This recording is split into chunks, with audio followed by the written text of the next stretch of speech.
कांग्रेस सांसद गौरव गोगोई ने भी, सुधांशु जी, जब प्रधानमंत्री नरेंद्र मोदी जी ने अपनी बात रखी तो उसके बाद कांग्रेस पार्टी की तरफ से विपक्ष की ओर से पहले वक्ता गौरव गोगोई थे। उन्होंने कहा कि प्रधानमंत्री के भाषण के दरअसल दो मकसद थे। पहला ये कि उनकी बातों से ये लगा कि उनके राजनीतिक पूर्वज ब्रिटिश के खिलाफ युद्ध लड़ रहे थे, और दूसरा ये कि एक चर्चा को राजनीतिक रंग देने का, जब जब मोदी किसी विषय पर बोलते हैं वो नेहरू का नाम बार बार लेते हैं, लेकिन वो नेहरू के समृद्ध इतिहास को कभी भी दागदार नहीं कर पाएंगे। हाँ, गौरव गोगोई जी ने आज एक बहुत बेहतरीन तथ्य कह दिया और उससे कांग्रेस पूरी तरह एक्सपोज हो गई। उन्होंने आज अपने वक्तव्य में कहा कि 24 जनवरी 1950 को मुस्लिम लीग की मांग कॉन्स्टिट्यूएंट असेंबली में निरस्त कर दी गई। यानी आज तक तो कांग्रेस कहती थी ये जो आज की मुस्लिम लीग है ये तो वो वाली मुस्लिम लीग है ही नहीं जो जिन्ना की है। तो अगर 15 अगस्त 47 को देश विभाजित हो गया था, ये 24 जनवरी 1950 को कौन सी मुस्लिम लीग थी? ये यही मुस्लिम लीग थी ना, इंडियन यूनियन मुस्लिम लीग, जिसके साथ आज कांग्रेस का गठबंधन है। और ये भी मैं दर्शकों को बता दूं, ये झूठ बोला जाता है सरासर कि ये मुस्लिम लीग वो नहीं है। इसके जो संस्थापक थे मोहम्मद इस्माइल और पीके पोकर साहब बहादुर, ये दोनों जिन्ना की मुस्लिम लीग के मद्रास प्रोविंस के अध्यक्ष थे। जिन्ना को कायदे आजम कहा जाता था, इनको कायदे मिल्लत कहा जाता था। और मद्रास प्रेसिडेंसी की, जिसमें आज का लगभग 2/3 से अधिक दक्षिण भारत आता है, 30 सीटें जो मुस्लिम्स के रिजर्व थी, 30 की 30 मुस्लिम लीग ने जीती थी विद 95% ऑफ वोट। और दक्षिण भारत से तो कोई भी मुस्लिम नहीं गया पाकिस्तान। इसलिए आज गौरव गोगोई जी ने बिल्कुल एक्सपोज कर दिया अपने को कि वो उसी मुस्लिम लीग के साथ खड़े हुए हैं। पहले तो केवल राजनीतिक दृष्टि से खड़े थे, वैचारिक दृष्टि से भी खड़े। अब जहां तक वो नेहरू वाली बात कहने का प्रयास करते हैं तो ये भी हम बताना चाहते हैं, हाँ, नेहरू जी ने इतने महान कार्य किए हैं कि क्या कहें। एक लाइन में अगर कहें, उनकी विदेश नीति नेहरू जी की थी कि आधा पंजाब गया, कश्मीर गया और चला बंगाल गया, और चीन के हाथों मानसरोवर का हवा ऊंचा भाल गया। अब ये बात कहते हैं कि साहब वो किसके पूर्वज क्या थे, तो मैं पूछना चाहता हूं, भारतीय जनता पार्टी 1980 में बनी, भारतीय जनसंघ 1952 में बना। अब उससे पहले कौन था? राष्ट्रीय स्वयंसेवक संघ से हमारे तमाम नेता निकले, 1925 से बना। मान लिया हमारे पूर्वज थे। ये कांग्रेस का पूर्वज कौन था?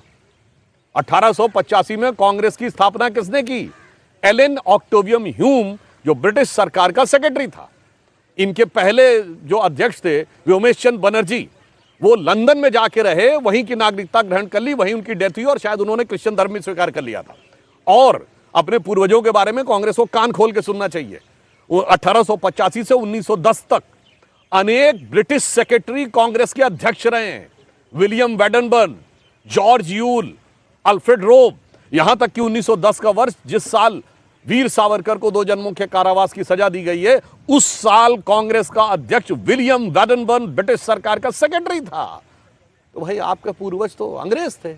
और आज भी विदेशी चीजों से ही ज्यादा लगाव और वो दिखाई पड़ता है। और लास्ट में जो नेहरू जी की बात कहने का बात करते हैं, नाम लेने की बात, तो भाई नेहरू से पिंड तो छुड़ा कांग्रेस नहीं पाई है आज तक।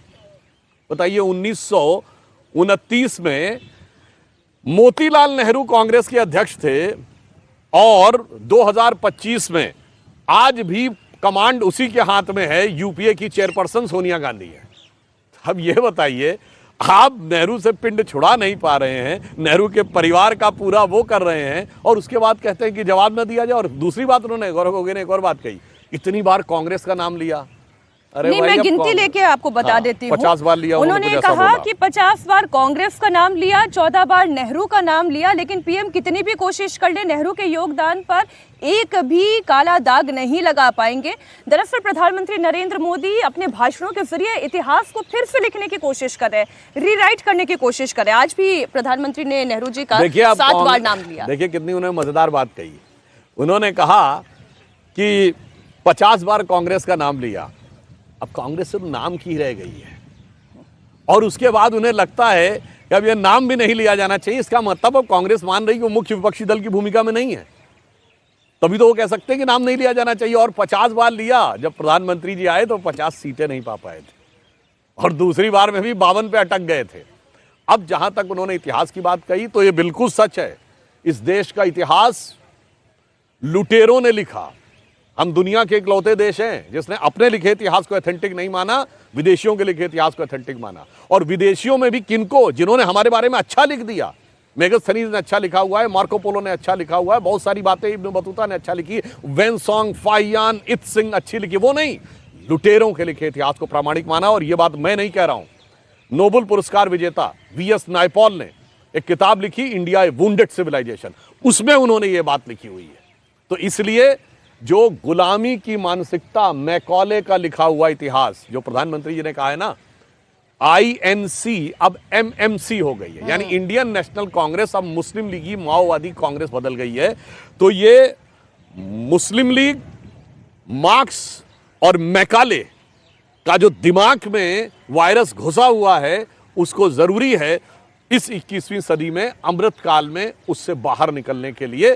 तो इतिहास का सत्य सामने लाने की जरूरत है, ना कि इतिहास का वो भ्रम जो झूठ हमें पढ़ाए।